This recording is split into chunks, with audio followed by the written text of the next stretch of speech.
Welcome to She Lancer, Mom Entrepreneur. I'm your host, Angela Olfest, otherwise known as VoiceOver Angela. In this podcast, we talk about my adventures in freelancing, my voiceover business, and everything else in between. Let's get started. Well, hello, everybody.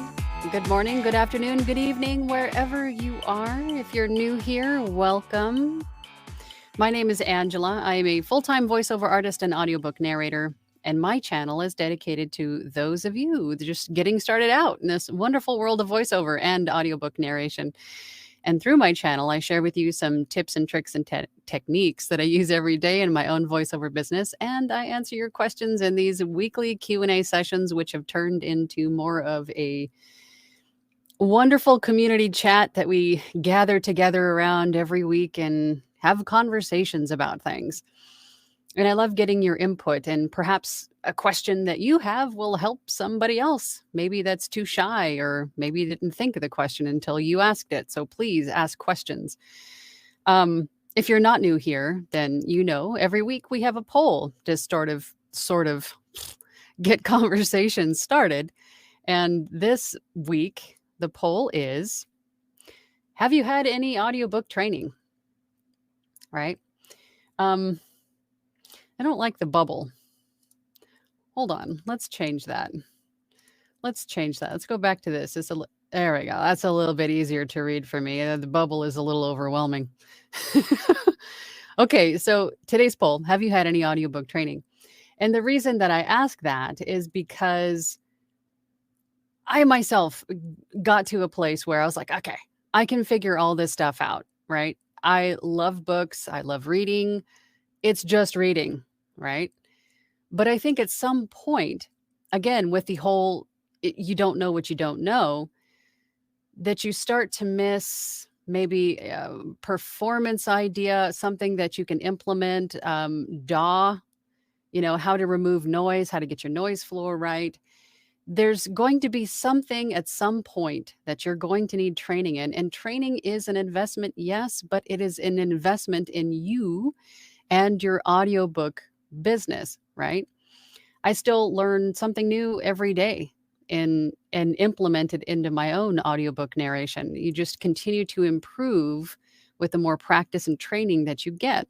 So audio training in any way, shape, or form is good training. And I'm rambling. So 28 votes so far.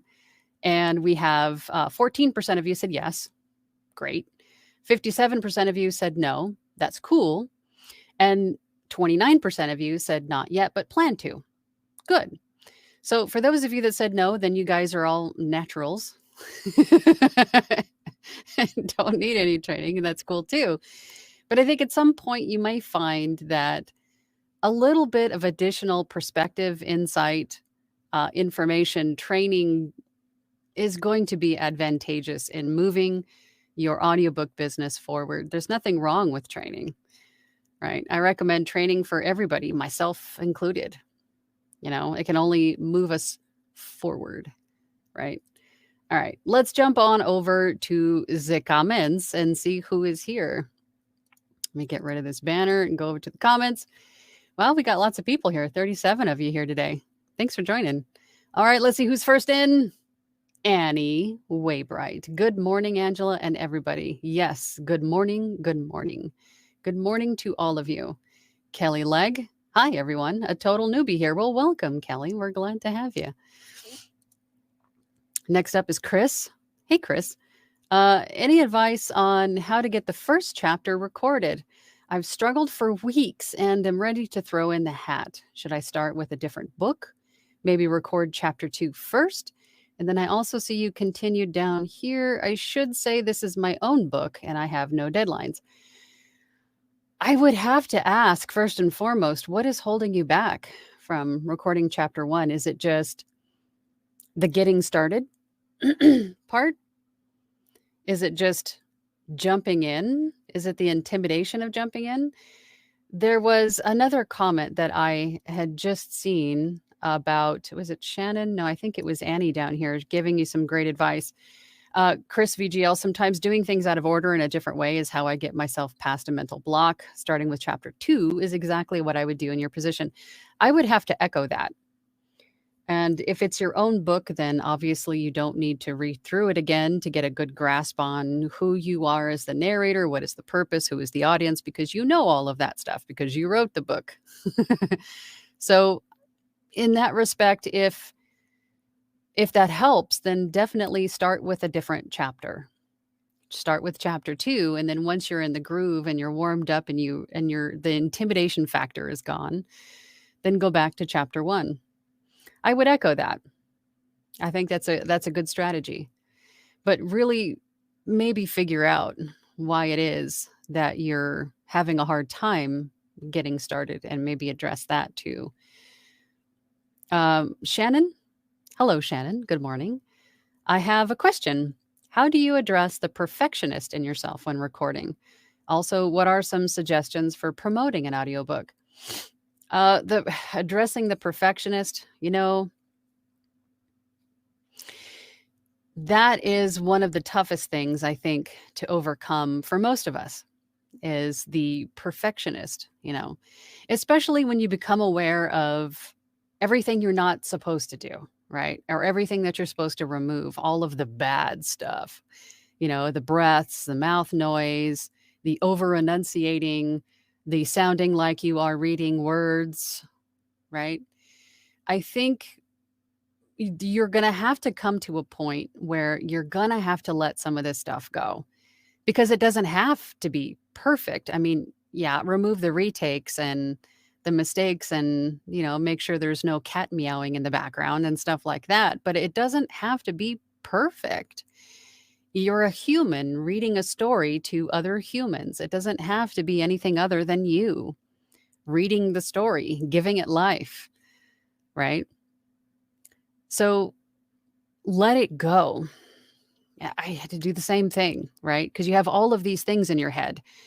Should I have given this more gravitas? Should I have maybe left more of a pause here? I mean, you're always going to have that. That never really ends, but you really do need to let go of that perfectionist, the need to make everything perfect because there is really no such thing as being perfect. Just be you. And some of the things I can guarantee you, some of the things that you think should come out or don't need to be there, no one else is really going to hear that, right? Something that you think is a problem, maybe not even is a problem, right? You're just overthinking it. So just read the story. So just do it, right? For promoting an audiobook, social media is great for that. If you're doing like a royalty share book, I highly recommend getting involved with some promotion for the book because that just benefits not only you, of course, but the author as well. So social media is a great platform for that. You could take a little snippet of your narration with the permission of the rights holder, which I don't think they're going to contest that at all because it's helping to promote the book. But you could take a section of that book and make it into a short clip video and promote that on social media. You could also, again, with permission from the rights holder, record it live, perhaps, if you have like the ability to go live on TikTok or something like that, and say, hey, this is coming soon. Look for it, around X date if you want to, or coming soon to Audible. Those kinds of things make people aware of what you're doing and what's coming out and get excited for it and to hear a little snippet of it. Maybe even a live performance of it, right? Social media is really, really good for promoting audiobooks. For sure. Mark is here. Good morning, Mark. Good morning, Angela. I always look forward to these lives. Thanks. I do too. I love getting together with you guys and having conversations about stuff. Mike is here. Hi, Mike. Hi, Angela. Does the ACX retail sample have to be one continuous section of the book, or can I splice together from a couple different chapters? Client just asked, never really thought about it. I don't know if there are rules that you can't use two different sections because I've come across, I've had to edit my retail sample before because, of course, the retail sample can't have curse words and stuff like that in it. So I've had to edit that out. I don't know about splicing two pieces together. I would think that someone listening to the retail sample is deciding whether or not they want to listen to this book, right? If they want to purchase the book to listen to. So you want to choose a section that's intriguing, that's a little bit of a teaser, right? That gives maybe a dramatic part of the story or the introduction, that gives sort of a synopsis on what it is that we're talking about in this book and how the narrator sounds. That's essentially what the retail sample is for. So I would think one continuous segment would be the better way to go, but I don't know if that is allowed, if what you're asking is allowed, if you can splice two pieces together. That would be a question, I think, for ACX Audible and see what they say, if they will allow that, or just try it and see what happens. I mean, the worst they could do is, or the worst that could happen is ACX says this isn't allowed. You have to choose another section, right? So I don't know. Ask them and see if that's, I've never heard that question before. So that's a good question. Definitely let us know what they say. Rustic Hillbilly is here. Good morning. Good morning. Good morning. Eric. Hello, Eric. Good morning, Angela. Good morning, Eric. How you doing, buddy? Sean Lester 007. Rushing to finish last VO before VOA. Potential client. Will you read for this? Me. Script is crap. Client. I'll pay $300. Me. Script looks great. Oh, no. I hope there's some proofreading or something included in that dollar amount, perhaps. Mark Flores says, considering going full-time this year in voiceover. Good for you. I mainly do a lot of narration stuff, but not much audiobooks. May try to enter the audiobook world a bit more since I've enjoyed the ones I've done. Well, good. Audiobooks are a marathon. They are a lot of work, but they can be rewarding, right? I myself enjoy long form narration. That's sort of my niche. It's not for everybody. Some other people would prefer to record, 30-second, 60-second commercials and take their money and run to the next one. But I like the time and investment and letting myself be me, letting go of, well, I guess that's not really something that happens with characters, of course, because characters need to be their own personalities, but I feel like I'm rambling. Am I rambling? I prefer audiobooks, but they can be a lot of work. They can be a marathon for sure. But if you enjoy it, go do them. John O'Rourke says, when creating demos, do you have to public domain books, or can you use any book you like? For ACX specifically, they do say on their website that you can use any book on your shelf for a sample or a demo. And if the rights holder has any issues with that, then they will remove it. I think I'm always erring on the side of caution when it comes to someone else's intellectual property, right? Because books are copywritten, right? They have copyrights on them. So I'm always cautious about taking someone else's work and then using it for my own benefit. And I know you're not selling the sample demo. You're not claiming that you wrote it. It's just a demonstration of your voice, and I get that. But if you're just starting out and you don't have any titles under your belt to start with, I started with public domain books because they are out of copyright. But ACX in particular, they do say that you can use any book off your shelf. I hope that helps answer your question. Kara's here. Good morning, Angela and chat. Good morning, Kara. Good to see you. Michael V. Morning. Mary's here. Hey, Mary. Good morning. Happy Tuesday. Good morning, Mary. Glad you're here. Allison Bennett. Good morning. I'm nervous about training. I don't know how to pick a coach that I will connect with and how I will take criticism. I want to get better in a constructive environment.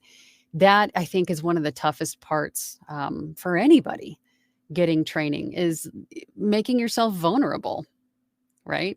Because you're laying yourself out in front of a person or a group and leaving yourself bare for anything and everything, right? But that is the only way to improve. because we get so used to hearing our own voices that we may be overlooking something. We may be overlooking sibilance or mouth noise, or maybe, it could be anything, performance wise or audio quality wise. Having more input into what you're doing or not doing is going to do nothing but help you. And it's tough. It's tough to lay yourself bare in front of people that you don't really know. And I get that. But it is the best way to improve. So it's hard, but worth it for sure. Totally get that.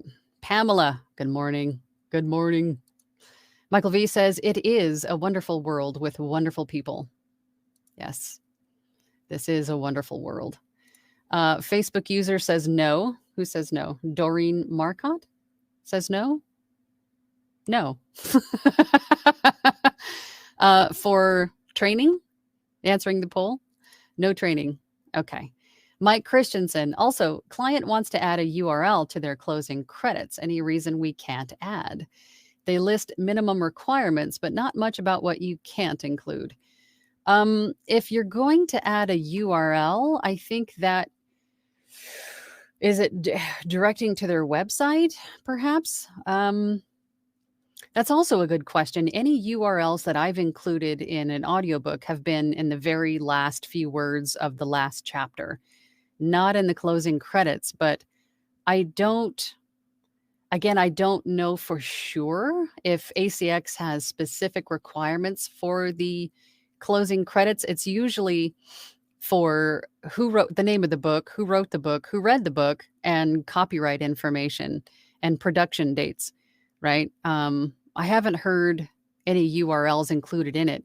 I think if the author wants a URL or something like that included, I would include that at the very end of the last chapter of the book instead of the closing credits, just to be on the safe side.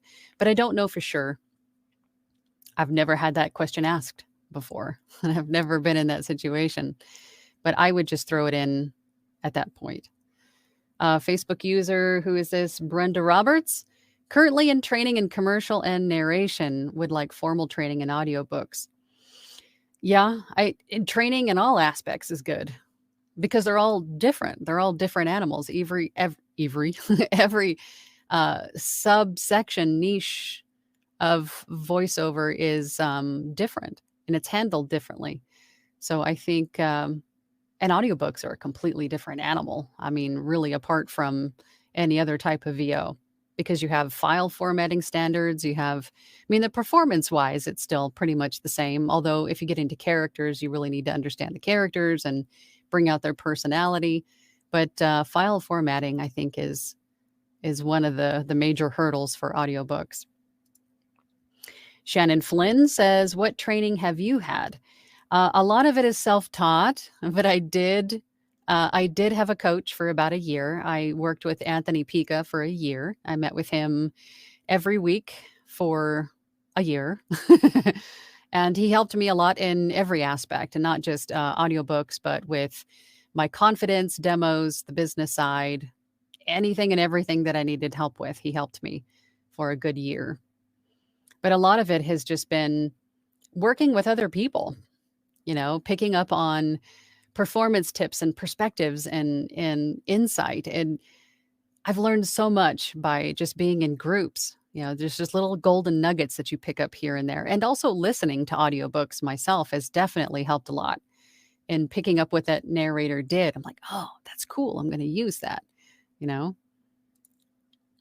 Reading to feed the mind. I like that. I have watched your videos, but have not had official training. Yeah, watching videos is definitely one way to soak up information, and not just mine, but there's a lot of voice actors and audiobook narrators here on YouTube that have great information, and not just in the performance aspect, but also on the business side and also the technical side. So soak it all in. Find all the videos that you can, listen to what everybody has to say, take what applies and leave the rest, right?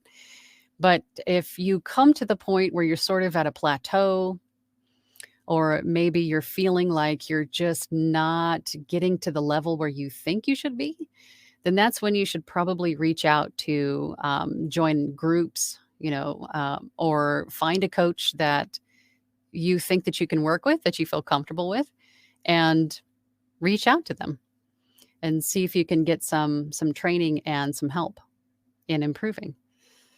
Chris VGL says, I've recorded chapter 1 4 times and screwed up 4 times. Now I'm struggling with doing it again. I've recorded demos with no issues. I think it's the one character that's bothering me. I so feel this in my bones, especially if you have recorded it a few times and you feel like it just wasn't right all of those times, then it definitely becomes sort of a fear factor intimidation thing.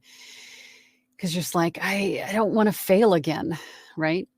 But I think, again, just like the last Q&A session we had last week about fear, you got to overcome it at some point. You really need to work through why. Why am I afraid of this? Whatever it is, why can't I move past this? Let's figure this out. Okay, so in your circumstance, it's the character, right? So think about, do some practice, get your DAW open and just record like a test file, right? And just start playing with some character ideas, voice, accent, attitude, and just kind of get it all out into one file and then listen back and go, that's not it. That might be it. That's not it. There it is. That is the character that I want to use. And then go back into chapter 1 a lot more confident in having a direction for this particular character, right? I think that's what I would do. But I so feel that. And I'm sure a lot of us do. Shannon says, I think what helped me is I had to decide to help stay in the groove is edit when all chapters are recorded. This is in response to the person who is having a difficult time getting going on own book. I do the same thing. I record most of the time anyway. I record all of the chapters. And then once they're all recorded, I'll go back and edit them. And the reason I do that is because, as I mentioned before, we continue to improve and learn new things all the time. So there might be a new plugin, a new processing technique, a new interface, or maybe not even a new interface, but there may be something new that you can implement to make every file sound better than maybe the last book that you did. So I tend to save all of the processing and editing until the end, just kind of leaving room for something new to be implemented to improve the sound, because all the files need to sound the same, right? That consistency throughout all the files. So that's what I do. But sometimes if it's the summer here in Arizona, the air conditioner's on 90% of the day. So you got to do what you got to do. If you need to record a chapter and then edit it while the air conditioner's on, and that's what you got to do. Whatever way of recording and editing, whatever that process looks like for you, whatever's easy. But most often I'll record everything and then go back and edit it later. Tiffany's 80s Dream says, hi, Angela. Well, hello, Tiffany. How would I know if my voice is VO worthy? Do I need to sound a specific way? How can I tell if I've never had a client? I hope that makes sense. That makes perfect sense. Because this is a question that I hear a lot. If you have a voice, you are VO worthy. Because voice actors represent the world. We represent every voice in the world, right? Because everything that you need to know for voice acting can come through practice and training, right? As long as you have a voice, you can be a voice actor. Of course, with practice and training, right? Because there may be some, enunciation tips, some performance tips, audio quality tips. There could be, you could learn everything that you need to learn to be a voice actor, but you just need a voice. So you don't need to sound any specific way. You just need to sound like you. How you hear me now is how most of my voiceovers are done. I'm just talking to people. This is just me having a conversation or sharing information with people, right? I don't particularly think my voice is anything special. Yet, I'm a full-time working voice actor. So you don't need to sound a specific way or anything other than you. Everything else can come with practice and training. So get out there and do it. Tiffany, go do it. Chosen Light Heart says, morning from Colorado. My budget is basically non-existent, so I've been trying on my own first, make money, then get training. Slow process though. Oh yeah, I've done the same. I'm very frugal. I don't like spending money if I don't have to. So I wanted to be self-sufficient and train myself and learn everything myself first. But then when I got to sort of a plateau, like I mentioned before, that is when I reached out for help because I needed to learn what I didn't know, right? And move forward. It's definitely an investment training, but it's an investment in you and in your business. So definitely worthwhile at some point. Shannon says, wow, you have some great promotional ideas. Well, thank you. Thank you. I hope that helps.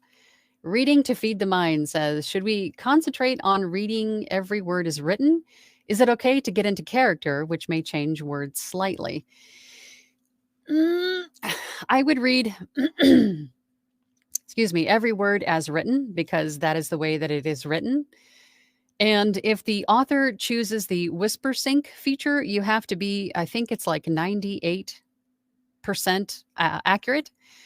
What you are allowed to do is make contractions instead of, like it is, like it's, stuff like that. But you can't change words in the content to fit your own personal needs.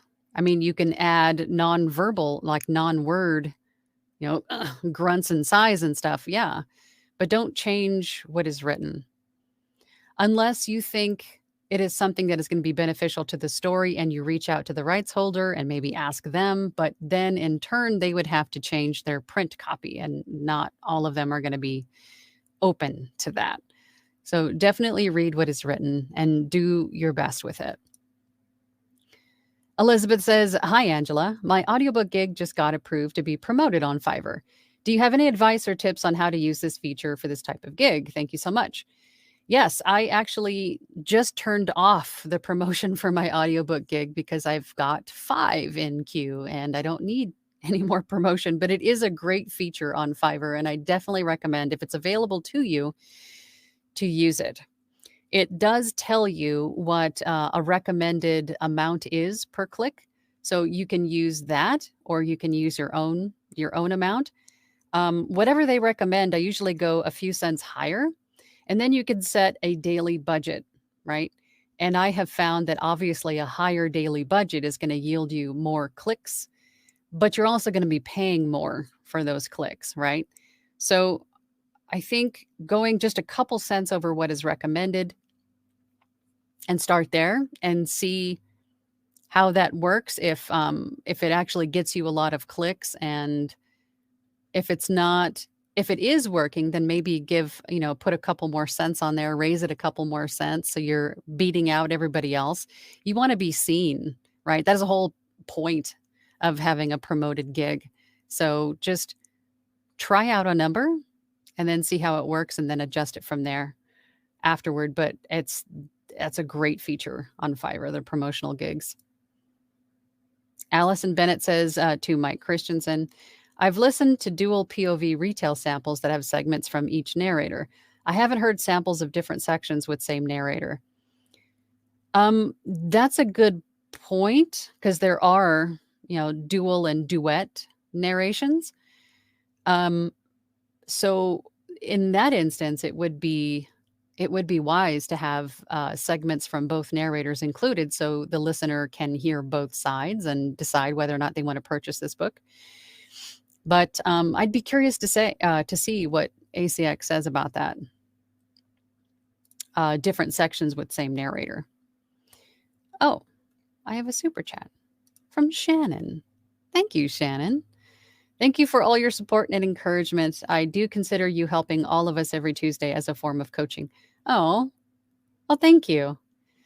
I don't consider myself a coach. I just share what I know and help as best I can. I mean, I do have mentees and stuff, which I have another meeting in about an hour. So I need to wrap this up in about 45 minutes or so, maybe half an hour. But thank you for that. Thank you for the super chat. I really appreciate it. I can find where I left off. Good golly. Mike Christensen. Oh, I'm sorry, Chris at Mike Christensen. You can write a blurb for sample read on ACX. I looked this up because I want a blurb for the book I'm struggling with. It's okay. Just make it sound intentional with the read. The book blurb, like usually you find that on the back matter or inside the front cover of a book, right? You have a little bit of a what this is about, like a little bit of a synopsis, right? Yeah. You could use that too to sort of get you out of a funk or to use as a sample. Natural X Jasmine says, "Oh my goodness, I'm late." That's okay. Next time, if you're late, bring donuts. Bring enough for everybody. Because I like donuts. I like donuts a lot. Facebook user, good morning. Who is this? Natalie Blake. Good morning, Natalie. I appreciate you being here. Oh, we just got another super chat. Sean Lester 007. Thank you. Thank you so much for the super chat. I really appreciate that. Do allocate your time by project type, i.e. 2 hours for commercials, 2 hours for audiobooks, and 1 for VOs or some other system. I sort of just kind of roll with what I've got for the day, but if it's a large project, I'll do that for larger projects like audiobooks or large narrations like e-learning or meditations or something like that. If it's multiple files, I'll break up my days where like I'll do, okay, I need to do chapters 6 through 8 of this book. I need to do, columns 1 through 5 of this narration or, whatever it is. But usually if I have an order placed for a commercial or a short read or something like that, I'll just knock those out really quick, depending on what day I get them and what day they're due, of course, and what I'm doing for the day. So I just sort of roll with the punches on those. But if larger projects, I will definitely section those out so I can get those done as I go forward, if that makes sense. Nothing super specific, just whatever works, right, for the time that I have that day. Where did I leave off? Chris VGL says, "You are legally allowed to read blurbs, the back of the book, without copyright infringement. Now you're pulling out the paralegal in me." Well, thank you for that. That's good. There you go. Read the blurbs for your samples or demos. I always forget about those, but yeah, you're right. Like on the back matter of the book. Although some digital copies won't have that available. You might have to have a physical copy for the back matter blurbs, right? Facebook user says no training. Who is this? This is Doreen Marcotte. That's what I figured. You're saying no to the no training. Yeah, I gotcha. No training yet. That is Natalie. Okay. Thank you guys for joining in on Facebook. Mary says closing credit mandatory in ACX has to at least have the end in it if they didn't specify what they wanted. That is true if the end is not included in the body of the book. So if the book that you're reading doesn't have the end in the very last chapter of the end of the book, then make sure that the end is included at the end of your closing credits. Tiffany's 80s Dream says, one more question. What do you suggest for a newbie like me to do regarding VO while I save money for equipment because I'm broke as a joke right now? What should I do in the meantime? Practice out loud, reading out loud. And you could do some exercises. I heard of a great one. I was reminded of a great one the other day where you could it's called the straw technique, where you have a straw in your mouth and you're like you're enunciating around it to kind of, get better at pronunciation and enunciation as best you can with a straw. But reading out loud Getting involved in groups is definitely going to help. Watch a ton of videos, do all the research. Just don't get stuck in procrastinating learning stage. Just watch all the videos that you can, learn everything that you can. If you already have a DAW, I would highly recommend practicing with that. Although if you don't have any equipment, it might be difficult to do that. So I would say research, research, research, get involved in some groups, start asking questions, start learning all that you can, picking up those nuggets here and there. And then once you have your equipment, then start doing some practice audio files, right? Getting some recorded practice in, and then moving forward from there with getting feedback from those groups and so on and so forth. But I hear you. It's definitely every business you start is going to be some sort of investment involved, for sure. Mike Christensen says, "Thank you so much, Angela. Glad I was able to provide you with a couple ACX stumpers." I'll definitely let you know what I hear back from ACX. You're the best. No, you're the best, because I didn't even know those were a thing. So thank you for that. Give me food for thought, too. Kara says, "I have an issue with my breathing." I can't say don't breathe. And I'm editing a lot around it. Do you have a technique you use to help with reducing breathing noises? No, I leave them in there.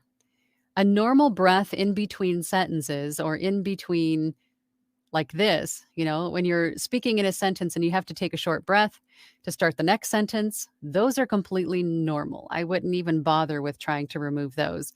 It's the big breaths at the end of a long run-on sentence in a paragraph, or a difficult long sentence where you can't really take a pause to breathe, and you take that, that big breath at the end. Take those out, because those are a little bit distracting.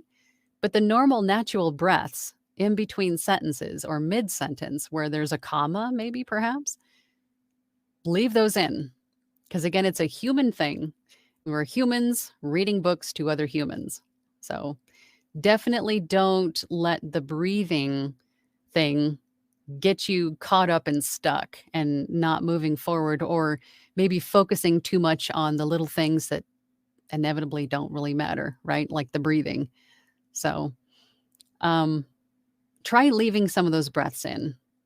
I'm sure it's fine. I'm sure that it's just something we're paying too much attention to because we're told to cut them out, right? Just the big ones. Leave the little ones in. Asher Thor says, "Good morning.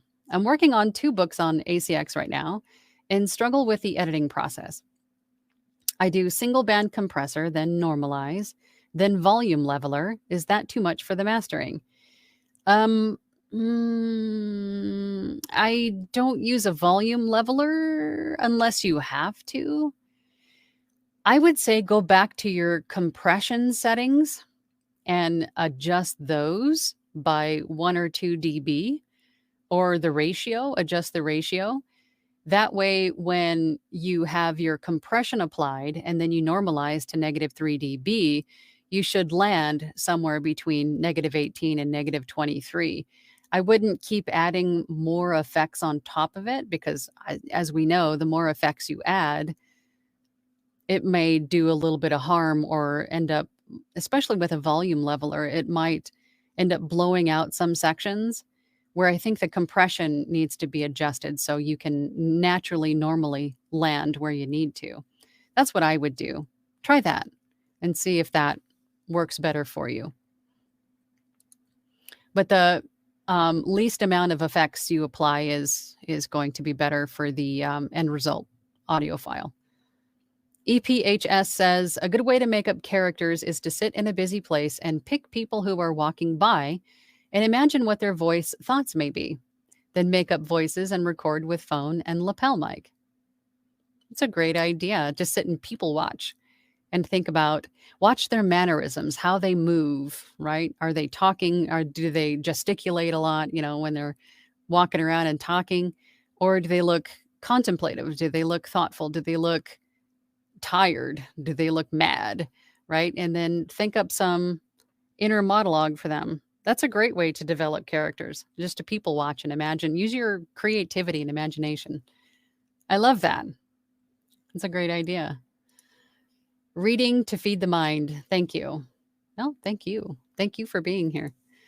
Natural X Jasmine says, scrolling, I'm just starting out on Fiverr. Probably have made about $250 so far. Good.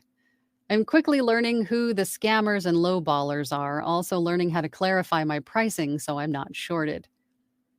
Good for you. And just keep going. Everybody starts out small, and then we build over time and then increase our prices and have repeat customers. It sort of snowballs after a while. But good job. Yeah, and just using your common sense. If it walks like a duck and it talks like a duck, the chances are of it being a duck are fairly high, right? But stand up for yourself, know your worth, and if you're willing to bend on, maybe a discount here and there, then do it. If you think it's going to turn into be something you enjoy or something that might be like a volume client, like they might come back to you week after week for something, then that's your prerogative. You can discount your rate if you want to, but if it's a one-off kind of a thing, I have found that even clients where I felt was going to be a one-off have come back to me, every 6 months to a year to have something else done. So I think you'd be surprised, but whatever you decide for your pricing is your prerogative and how you want to handle that. Facebook user, let's see, who is this? Harold E. Harris Sr. Senior. Glad I caught you, Angela. I'm getting lots of clicks, 37. Well, lots for me. However, only one click. How important is the pic on your Fiverr page? Doing some troubleshooting. Your profile pic or your thumbnail? Thumbnails are important because we are visual creatures, for the most part, right? What is appealing to the eye? Not just your price point, but if your thumbnail looks like you took the time to create it, it's easy to read, it's eye-catching, that's going to be important. Your profile pic, me personally, I would rather see, as a consumer, I would rather see somebody's eyes. The person that I'm planning on working with, I would rather see a picture of them making eye contact with the camera, right? To make that connection, that human connection with. So personally, I think it's important, but it might not be what the issue is. But 37 clicks is, let's see, however, only one click. You mean like one job? That's fairly normal. I mean, that's, it's not 10%, but well, or is it? It's too early for math. But I would consider maybe adding a profile picture if you don't already have one, and maybe taking a hard look at your thumbnails and maybe redesigning them. Can't even tell you how many times I've redone my thumbnails. But you never know what's going to work. So just try it. Elizabeth says, thank you. Congratulations on Q. Do you do them one by one or a couple at the same time? It depends on the time frame I have with them. The ones I have now, I have one that I just finished narrating. I have another one that I'm in the middle of, actually two that I'm in the middle of narrating. And then I have another one starting in March. And then another one to be starting shortly around that same time. So they're in various stages of production, but it depends on when they're due. If most of the time I'll try to schedule appropriately, but as with Fiverr, as you know, someone can just come on there and place an order. So sometimes that happens and you're struggling with, juggling 2 or 3 at a time. But depending on how much time I have, I'll break them up and do one after the other, or I'll do a little bit of this one, a little bit of this one. And again, most of what I do is self-help or women empowerment or autobiographies and stuff like that. So there's not a whole lot of character development. So they're, I can usually get through them with just my talking voice, right? So I can do that. But you got to do what you got to do, right? Natural X Jasmine says procrastinating. Yeah, I heard that term got a couple years ago now. And I was like, man, that is the perfect description for what that is, right? Holding yourself back from moving forward because you need to learn something. I need to know this or I need to know that in order to move forward. You're holding yourself back and you're procrastinating stage. Janeri is here. Hey, Janeri. Hi, Angela. Facebook user. Let's see. After this is Natalie Blake. After getting audiobook training and a demo, how do you go about choosing what style of books you want to audition for? Or should you audition for all of them to get experience? I would say audition for what you're comfortable with doing. Because like spicy books, if you're not comfortable with spicy books, don't audition for them. But if you are, then go get them. But I would start with the genre that you like reading. Because if you enjoy what you're reading, then that's going to come through in the narration. It's going to be a much more enjoyable experience for you and the listener. So start with what you like and then audition for other stuff that maybe you want to try, right? Children's books or self-help or, crime fiction drama type stuff or horror or there's, as you know, there's tons of different genres. So try them all, but start with what you like reading. That will definitely be an awesome experience for you and the listener. Reading to feed the mind. Join your local Toastmasters group. It's cheap and will definitely help. Good points. Michael V says, I just had an idea for breaths and audiobooks. Listen to a bunch of samples on Audible and listen specifically for breaths. That should give you an example of what is acceptable method on ACX. I don't think there's any standard per se on breaths for ACX, but you will hear a lot of well-established narrators with, thousands of books under their belt. You'll hear them breathing. So breathing is not a bad thing. Don't focus too much on removing breaths. Just focus on the story. Focus on what you're reading, the intent, the purpose, the listener, who you are. Just focus more on that than, breaths or anything else that's going on. But you'll find that there are, just like Michael said, there's a lot of narrators, great narrators that leave their breaths in. Well, I'm sure they have audio engineers doing that part, but you'll see what I mean. Janeri says, just got back to my senses and started getting back on my feet in voiceover. Almost gave up, but not anymore. Good. Get back on your feet and get back out there. Good job, Janeri. Nadia says, hi, Kara. Try planning where you're going to take breaths on the scripts.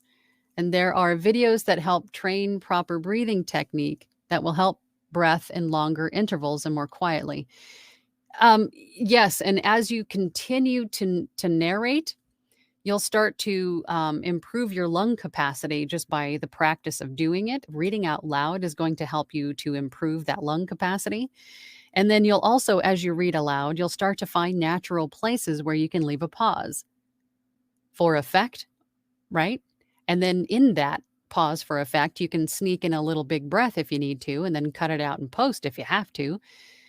But as you go along, you'll discover that there's a lot of places where you can take big breaths to be cut out later, or just, breathing techniques too, like meditation breathing techniques will help improve lung capacity to help you get through long sentences. But a lot of that I have found in my personal experience has come through just doing it, and the practice of doing it is learning where is an acceptable place to pause and take a breath, right? Kara says that Michael V, there are a few narrators I like, and they all have different styles. One doesn't seem to have any, and another has a specific breaths after each sentence. I just need to find mine, I guess. Yeah, whatever feels natural for you. Doesn't have to be any specific way. Just breathe. And whatever works for you, whatever helps you to stay in the flow of what you're narrating, right? Dr. 24 says, thank you. You're welcome. Tiffany's 80s Dream says, is there a way to ensure you get paid for your work on Fiverr or Upwork? Or is it just if you're scammed? Haha. I don't understand how a person can get scammed on those platforms. Well, it happens, unfortunately. It happens, unfortunately. And Fiverr is, I have found that most of the time they're going to side with the buyer. Although, if there is something, if there's harassment, if there's something just egregious going on with this buyer, then, Fiverr will help you out the best they can. But it really helps to mind your P's and Q's up front, ask questions of the client. You can't prevent them from just placing an order, of course, but asking questions and canceling an order if it's not something that you're comfortable with or something that just feels off. Take the cancellation hit and keep moving forward, because there isn't really a way to stop scammers. I mean, they're going to be anywhere where you're available online, right? They're going to try to take advantage of you anywhere and everywhere that they can. So just ask a lot of questions. Make sure you're on the same page. And if something smells fishy, ask questions or say no, thank you, and move on, right? Block them and move on. But it does happen, unfortunately. Barb Cam says, "Hi, Angela. I'm having a hard time keeping my voice in the same level or tone. Any suggestions? I get louder or softer. Tone may change. How do you maintain?" Just with practice. Just with practice. I think if you can keep an eye on your DAW while you're narrating, like have it in like the bottom corner and then your script appear on your monitor, just to keep an eye on if you're talking too loud and then talking too low, talking too loud, talking too low, then maybe you can adjust going forward. But if it's not too extreme, the highs and the lows of your tone, you can always add a little bit of compression that will bring everything a little bit closer together. Your highs will become a little bit more even with your lows, and your lows will come up to be a little bit more even with your highs. It'll help sort of level out the volume of your voice to help not sound too high or too low. But it does take, again, practice to maintain the same level or tone as you're speaking. But you don't want to make it the tone, you don't want to make it too level and the same. Otherwise, you're going to sound monotonous and sound like an AI if there's no inflection or enunciation, right? Or no inflection. You want to just talk to somebody. And another way to keep yourself from sounding monotone is to start the script with a jump off. And this is where you pick a name, or just pretend you're talking to somebody else. "Hey, Angela, I heard this really cool thing today, and this is what it is." And then go into your script. That will help kind of put your brain in the mindset of just conversational speech instead of just having to read words and in a single monotone level, right? Because you want to sound like a human. You want to inflect, you want to add emotion, right? So having the jump off before the script or before you start recording is something that's definitely helped me. Asher Thor says, "Thank you very much." You're welcome very much. We're going to have to wrap this up here pretty soon. So I think I'm going to go through these last few comments and then I got to go. I have a meeting here pretty soon. I apologize, guys. Craig is here. Hi, Craig. Happy Tuesday. Just popping in to say hello. Keep sharing the wisdom, Doyen. Thank you, Craig. Glad to see you. Ty says, "Question. If you are going to do nonfiction and fiction children's books, should you have separate samples and Fiverr gigs for each?" You could. You definitely could. Samples, yes. You want to have samples that are different for each genre and then have one demo that's like a compilation of everything. So if you have like a publisher or an author with lots of different genres, you can send them a demo with all of them in it, but then you also want to have separate samples of each genre. That way, if you're uploading them to ACX, then if someone's looking for something in particular, they can find your particular sample, right? So have both. Fiverr gigs, you can have a Fiverr gig for audiobook narration, but I don't know if you can drill it down to children's books or nonfiction. I think you can. I guess you could try it, and the worst they could do is Fiverr may tell you, "Hey, you've got 2 gigs of the same. You're going to have to pick one." But as long as they are separate from each other, meaning this one's spicy books, this one's children's books, this one's, you know what I mean? If they're separate onto themselves, then you might be able to do that. But I just have one audiobook book gig that covers everything, just to make it easier for people to understand and find me, right? Annie Waybright says, regarding spicy books, is there any detriment to using your actual name instead of a pseudonym? Could it keep you from getting average, like radio podcast commercial work? Some people, some very well-known voice actors don't use a pseudonym. I think it's a choice, right? I think you could run into the possibility of, um, if you're offered a job to be the voice of a brand, right? And it's a brand that is tied in with children, and then they do a Google search on you and find that you've narrated all these spicy books, that could be a problem depending on what that company thinks about that situation, right? Or if you have small children at home and you don't want them coming across your spicy audiobooks, if, or their friends or something like that. Those are the things that I think about when talking about using pseudonyms for spicy books, but it's really your choice. If you're comfortable with it and you're like, it is what it is, my name is my name across everything that I do, then fine. But if you want to use a pseudonym for spicy books because of everything that we mentioned, then do that. But that is definitely something to think about. Kirk. Hi, Kirk. Morning, darling. Just popping in for some inspiration. Indeed. I miss you. Come back to the meetings.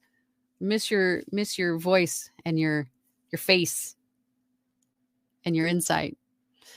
Mr. Woody. Hi, I just popped in. I heard someone mention voiceover training. Where should I start? Oh, that's a loaded question.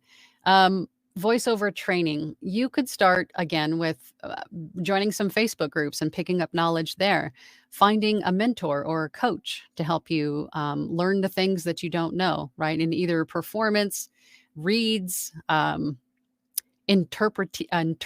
interpreting scripts, saying words properly, the audio engineering aspect of it, the mastering and the editing process.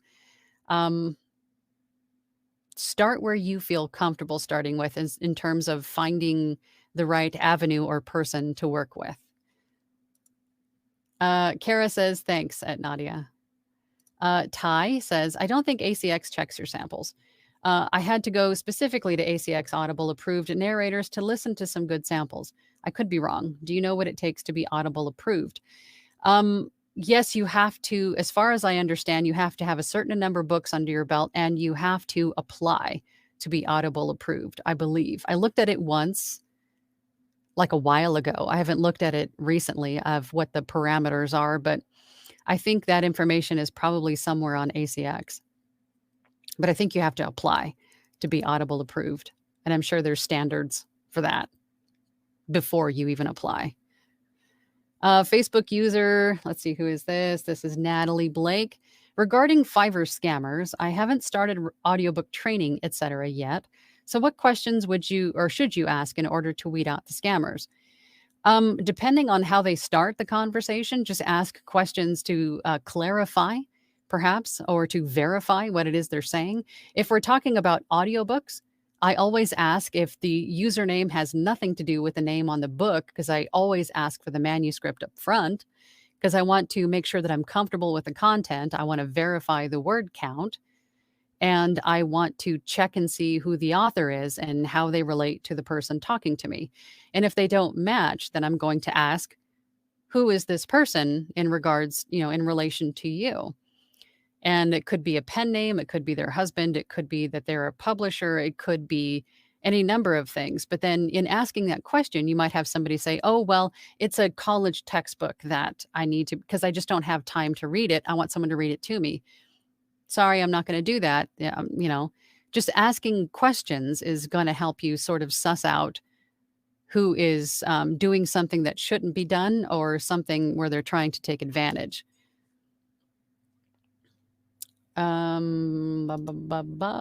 Joy West says, hi, Angela. I have a Snowball Ice from Blue Yeti. Unfortunately, I purchased it before the lesson on microphones, but it's a $50 USB and it works for me. But I hear so much bad stuff about cheap mics. The Snowball Ice, I'm trying to imagine which one that is. Oh, that's the one with the little, it's got a little circle. Okay. I know a lot of people who use that one. So I wouldn't consider that like a cheap mic, but at some point you're going to want to upgrade it to an XLR mic with an interface because it is a better audio quality. Although USB mics these days are just fabulous. They're even better today than they were just a few years ago. So you know, the technology is improving quite a bit in even USB mics. So I wouldn't count them out, but eventually you will want an XLR mic with an interface. So Craig says, "Hey Kirk, uh, Nerugian. Am I saying that right? Hello, Angela. First time here. Love your videos. Well, thank you for joining. I hope I didn't butcher your name. I always feel terrible trying to pronounce people's names. Tiffany's 80s Dream says, how does one market themselves for video game VO? Social media. Reach out to, if you want to find an agent that works specifically in video games, you could do that too. Having a Fiverr gig that's specifically for video game animation, um, cartoon kind of work, then that would be something, another way for people to find you. But social media is got such a wide reach. I definitely wouldn't discount that either for, video game VO.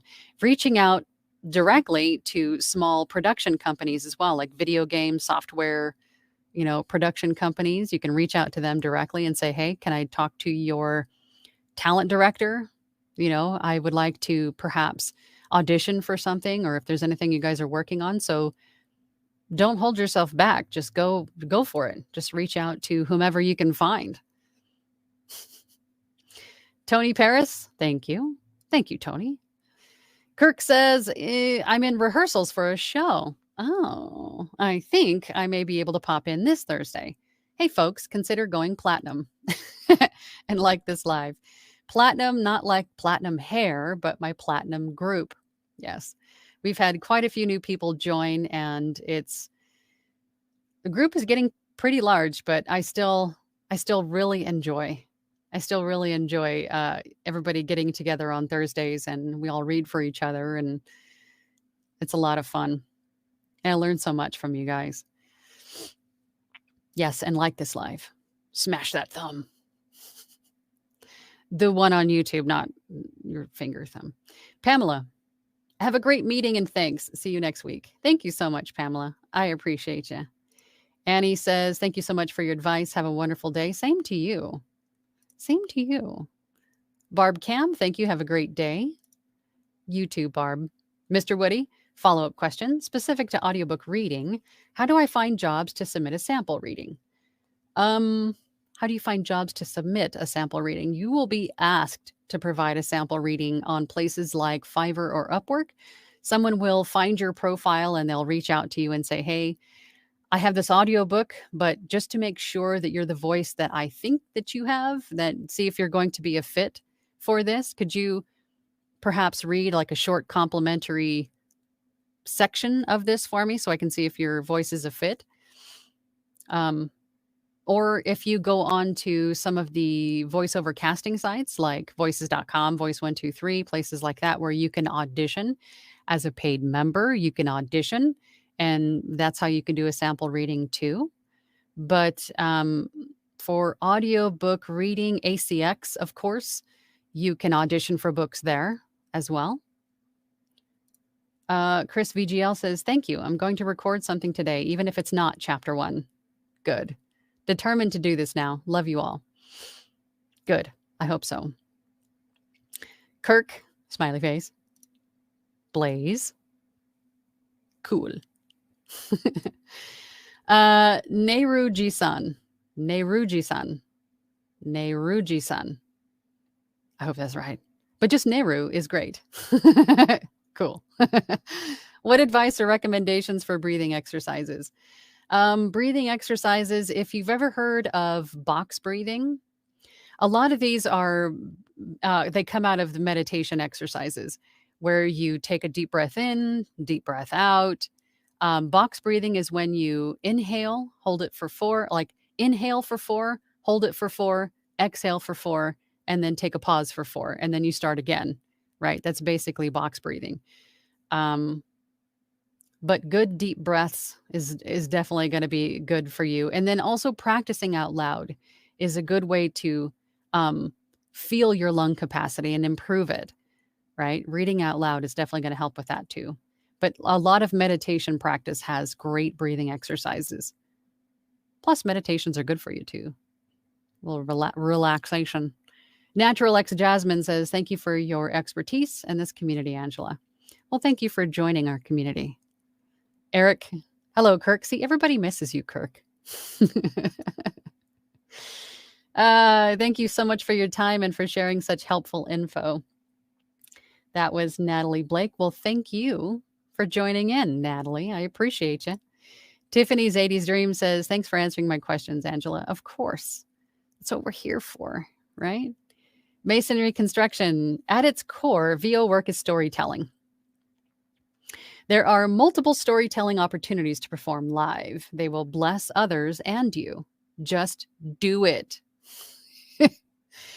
Couldn't have said it better myself. Just do it. Hat Powser is here. Good morning. Good late morning. That's okay. At least you made it, right? Nehru says, thank you very, very much. I am familiar with box breathing. Been trying to minimize mouth breath noises and was told to practice breathing exercises.